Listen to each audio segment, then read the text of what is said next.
ஓம் மகா கணபதியே நமக. குருவாழ்க, குருவே சரணம்.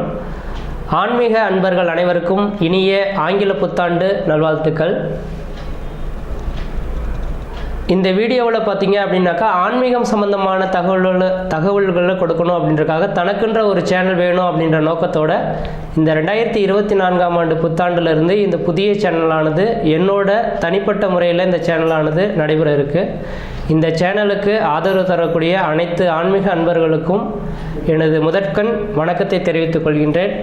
இந்த சேனலில் பார்த்தீங்க அப்படின்னாக்கா இந்த 2024 ஜனவரி மாதத்திலிருந்து ஒவ்வொரு மாதமும் ராசி பலன்கள் வந்துட்ருக்கோம், வருட பலன்கள் வந்துட்ருக்கோம், குரு பயிற்சி, ராகு கேது பயிற்சி, இந்த பலன்கள் எல்லாமே இருந்துகிட்ருக்கோம். என்னோடய கிளைண்டாக இருக்கக்கூடிய நபர்களுக்கு எல்லாருக்குமே இந்த சேனலை வந்து நான் உங்களுக்கு ஃபார்வர்ட் பண்ணிவிடுவேன்.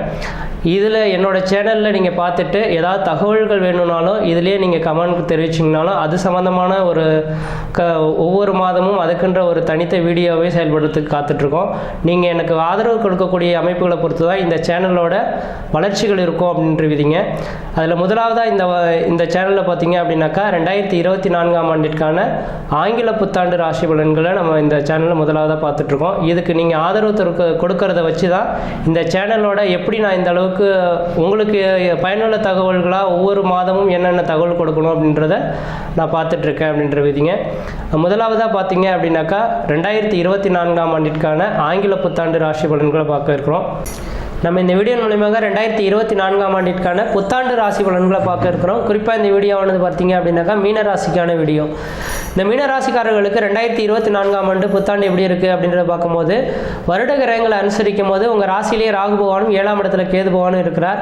ராசிக்கு 2ஆம் இடத்துல குரு பகவானும் ராசிக்கு 12ஆம் இடத்துல சனி பகவானும் இருந்துகிட்ருக்கார். இந்த அமைப்புகள் தான் இந்த வருட காலகட்டத்தில் வருட கிரகங்கள் இருக்கக்கூடிய அமைப்புகள். அப்போ இந்த நேர காலகட்டத்தில் ராசிக்கு 12ஆம் இடத்துல இந்த சனி பகவான் இருக்கிறார். இது விசேஷமான ஒன்று தானா அப்படின்னாக்கா 2023 டிசம்பர் மாதம் 20ஆம் தேதி காலகட்டம் வரலும் உங்கள் ராசிக்கு 11ஆம் இடத்துல இருந்த சனி பகவான் 12ஆம் இடத்துக்கு விரயஸ்தானத்துக்கு வந்திருக்கார். விரயஸ்தானத்துக்கு வந்தார் அப்படின்னாக்கா உங்களுக்கு விரய சனி தொட்டுடுச்சு, 7 சனி தொட்டுடுச்சு அப்படின்னு சொல்லுவாங்க. என்னோட வித்தையின் அடிப்படையில் எனக்கு தெரிஞ்ச அளவு 7 சனியின் தாக்கங்கள் இன்னும் 2 வருட காலகட்டத்துக்கு உங்களுக்கு கிடையவே கிடையாது. 2025க்கு பிறகு தான் இந்த 7 சனி தாக்கங்கள் மீனராசிக்காரர்களுக்கு கொடுக்கும்ன்ற விதிங்க. அதனால் 2 வருட காலம் 2025 முடியக்கூடிய காலகட்டம் வரலும் நீங்கள் உங்களோட வேலைகளை நீங்கள் பாடு செய்துக்கிட்டே இருங்க. சனி பகவானால எல்லாரும் தோஷங்கள் கிடையாது. ஆனால் எல்லா சேனல்லையும் என்ன சொல்லிட்டு இருப்பாங்க, விரயத்தை 7 சனி வந்துருச்சு, மீனராசிக்காரர்கள் 7 சனி வந்துருச்சு, பிரச்சனைகள் தொடர போகுது, வம்பு வழக்குகள் வரப்போகுது அப்படின்ற மாதிரி பயமுறுத்தி வச்சிருப்பாங்க. கண்டிப்பாக கிடையவே கிடையாதுங்க. விரைய செலவுகள் வேணால் ஏற்படுமோ தவிர இந்த விரைய செலவுமே சுப செலவுகளாக தான் மாற்றப்படும் விதிங்க. அதனால் இந்த 7 சனி வந்துருச்சுன்னு மட்டும் கவலையப்படாமல் சனி பகவானை பற்றி நீங்கள் கவலையே கொள்ள வேண்டிய அவசியங்கள் கிடையாது.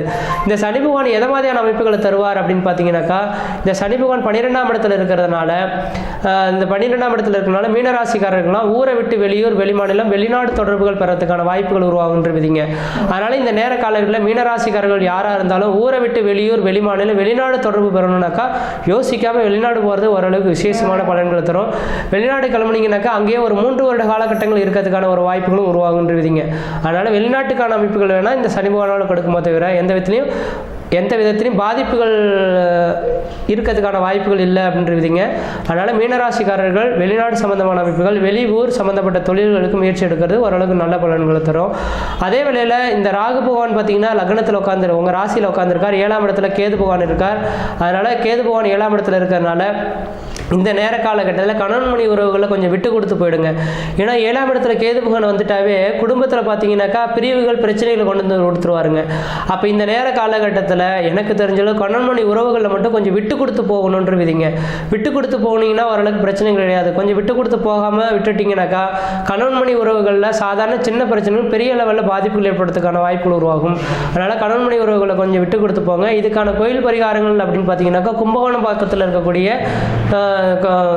கேதுவின் அம்சமான கேதுவின் அம்சமான திருநாகேஸ்வரத்துக்கு போயிட்டு வருது ஓரளவுக்கு நல்ல பலன்கள் தருன்றவிதிங்க.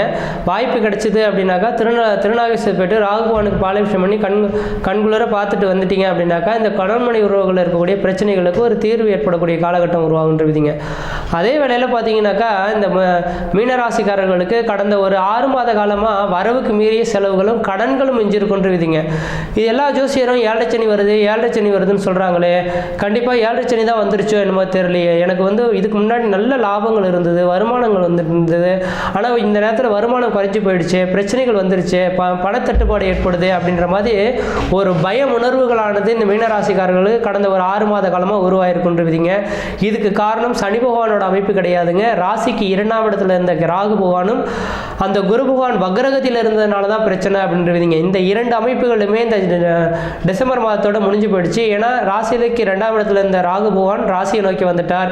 2ஆம் இடத்துல வக்ரகத்தில் இருந்த உங்க ராசிநாதனா குரு பகவான் வக்ர நிவர்த்தி ஏற்பட்டுருச்சுங்க. அப்போ குரு பகவான் வக்ரத்தில் இருந்ததுனால தான் வரவுக்கு மீறிய செலவுகளும் கடன்களும் இருந்ததை பார்க்க முடியும். பொருளாதார நெருக்கடிகள் இந்த அமைப்புகள் ஏற்பட்டிருக்குன்றவிதிங்க. அப்போ இந்த அமைப்புகள் பார்த்தீங்கன்னா டிசம்பர் மாதம் 30ஆம் தேதி அன்று குரு பகவான் வக்ர நிவர்த்தி அடைந்து குடும்பஸ்தானத்தில் இருக்கிறனால தெளிவாக சொல்ல வரங்க, இந்த ஜனவரி மாதத்திலிருந்து ஏப்ரல் மாத காலகட்டத்துக்குள்ளார மீனராசிக்காரர்களோட வாழ்க்கையில் பார்த்தீங்கன்னா ஒரு உயிருக்கான ஒரு காலகட்டங்கள் உருவாதுங்க. குடும்பத்தில் ஒரு சுபகாரியங்கள் செய்வதற்கும் சுப நிகழ்ச்சி செய்யறதுக்கும் வீடு மனை வாசல் வாங்குவதற்கு கட்டுறதுக்கு குடிபெயர்த்துக்கு குலதெய்வத்துக்கு செய்ய வேண்டிய சடங்குகள் செய்யறதுக்கு குடும்பத்தில் ஒரு சுபகாரியங்கள் செய்யறதுக்கு திருமணமாகாத நபர்கள் திருமண வாய்ப்புகள் கூடி வரதுக்கும் குழந்தை பேர் இல்லாத நபர்கள் குழந்தை பேர் உருவாதுக்கும் தொழில் வளர்ச்சி பெறுவதற்கும் தொழில் மென்மேலும் பெருகிறதுக்குமான ஒரு உகந்த காலகட்டமாக இருந்துட்டு இருக்கிறத பார்க்க முடியுதுங்க. ஏன்னா குடும்பத்தில் குரு பகவான் வந்துட்டாவே வெகு நாட்களால் நடைபெறாத ஒரு சில காரியங்கள் கூட உங்களோட வாழ்க்கையில் தேடி நடைபெறத்துக்கான ஒரு காலகட்டங்கள் உருவாகுன்றவிதிங்க. அதனால் மீனராசிக்காரர்களுக்கு எனக்கு தெரிஞ்சது குடும்பஸ்தானத்தில் குரு பகவான் இருக்கிறனால ஒரு வளர்ச்சிக்கான காலகட்டம் உருவாகுது. இந்த குடும்பஸ்தானத்திலேருந்து குரு பகவான் 6ஆம் இடத்தை பார்க்குறாரு. 6ஆம் இடம் ருணம் ரோகம் சத்ரு எதிரி பகை கடன் சொன்னாலும் கூட 6ஆம் இடம் உத்தியோகஸ்தானம் அப்படின்னால மீனராசிக்காரர்களுக்கு அரசு உத்தியோகத்துக்காக காத்துட்ருக்கீங்கன்னாக்கா இந்த நேர காலகட்டத்தில் ஜனவரிலேருந்து ஏப்ரல் மாதத்துக்குள்ளார எக்ஸாம் எழுதி ப்ரிப்பேர் ஆகி காத்துட்ருக்கீங்கன்னாக்கா கண்டிப்பாக ஏப்ரலுக்குள்ளாரே உங்களுக்கு அரசு உத்தியோகம் கிடைக்கிறதுக்கான வாய்ப்புகள் மிகவும் பிரகாசமாக வந்துட்டுருக்கு. அதே போல் சொந்த தொழில் செய்யணும்னு நீங்கள் ஆசைப்படுறீங்கனாலும் ஏப்ரல் மாதத்துக்குள்ளார சொந்த தொழில் செய்யறதுக்கான ஒரு அமைப்புகள் உருவாதுங்க. ஊரை விட்டு வெளியூர் வெளிமாநிலம் வெளிநாடு கிளம்பணும்னு ஆசைப்பட்டாலும் வெளிநாடு கிளம்புறதுக்கான ஒரு வாய்ப்புகள் உருவாகுதுன்றீங்க.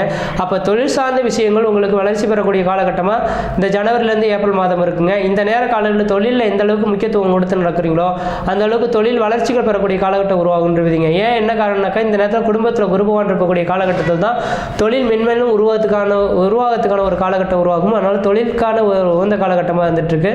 அதே போல் பார்த்தீங்கன்னாக்கா உங்கள் ராசிக்கு 8ஆம் இடத்தை குரு பகவான் பார்க்கறதுனால மீனராசிக்காரர்களின் உடல்நிலை ஏதாவது பிரச்சனைகள் இருக்குது அப்படின்னாக்கா கண்டிப்பாக இந்த ஜனவரிலேருந்து ஏப்ரலுக்குள்ளார உடல் சார்ந்த விஷயங்களுக்கு தீர்வு ஏற்படக்கூடிய காலகட்டம் உருவாகும். ஏன்னா 8ஆம் இடமானது நட்டம் அவமான விரயம் சொன்னாலும் கூட ஆயுள் ஸ்தானத்தை குறிக்கக்கூடிய இடங்க.